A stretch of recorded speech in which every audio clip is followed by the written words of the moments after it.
1/1/2026 தனுசுல வந்து பாத்தீங்கன்னா 4 கிரக சேர்க்கை அப்படின்றது இருக்கு. இப்ப இந்த தனுசுல 4 கிரக சேர்க்கை என்னென்ன கிரகங்களுக்கு என்னென்ன ராசிகளுக்கு என்னென்ன மாதிரி இம்பாக்டை ஏற்படுத்தும் அப்படின்னமா எந்த பாவத்துல உட்கார்றாங்க. இப்ப ஒரு ராசிக்கு அது வந்து 6ஆம் பாவமா இருக்கும், ஒரு ராசிக்கு 7ஆம் பாவமா இருக்கும். இப்ப ஒரு ராசிக்கு 7ஆம் பாவமா கலத்திரஸ்தானமா இருக்குது அப்படின்னு வச்சுக்கோங்களேன், அதுல பிளஸும் இருக்கும் மைனஸும் இருக்கும். சுயஸ்தானத்துல 4 கிரக சேர்க்கைன்னு வச்சுக்கோங்களேன், நீயே வந்து பாத்தீங்கன்னா இந்த ரெமோ மாதிரி இருப்ப, அன்னியன் மாதிரி இருப்ப, நார்மல் அம்பி மாதிரியும் இருப்ப, இன்னொரு கேரக்டர் உங்களுக்குள்ள சேர்ந்துரும். அப்ப இந்த 4 கேரக்டர் நீ எப்படி வந்து ஃபேஸ் பண்ணணும் அப்படின்றதும் வந்து பாத்தீங்கன்னா அதுக்கு சைக்கலாஜிக்கலா நிறைய ஆஸ்பெக்ட்ஸ் இருக்கு நம்ம ஃபேஸ் பண்ணணும். அதே மாதிரி ஸ்பிரிச்சுவலி இந்த மாதிரி இந்த கடவுளை கும்பிடு, இந்த கடவுளுக்கு விளக்கேத்து. முக்கியமா இந்த கிரக யுத்தம் நம்மளுக்கு 8ல போய் உட்காருது அப்படின்னா ஈசங்கால புடிச்சிடணும்.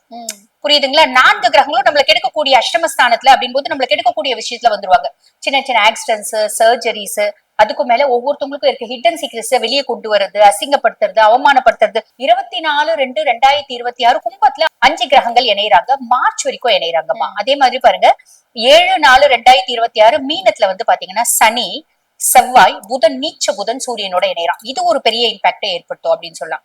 அதே மாதிரி பாருங்க இந்த 3/4/2026 இருந்து 11/5/2026 இந்த சனி செவ்வாயினோட ஆட்டம் ஜாஸ்தி இருக்கும். இந்த சனி செவ்வாயினோட ஆட்டம் ஜாஸ்தி இருக்கும் போதுதான் நாட்டுல வந்து பாத்தீங்கன்னா இந்த எலெக்ஷன் நிக்கிறது, ஆளுங்க நிக்கிறது, அந்த மாதிரி நிறைய விஷயம் வருமா. அப்ப பொதுவா நாட்டுக்கு அப்படின்னும் போது சில பல பிரச்சனைகள் அப்படின்றது வரும்.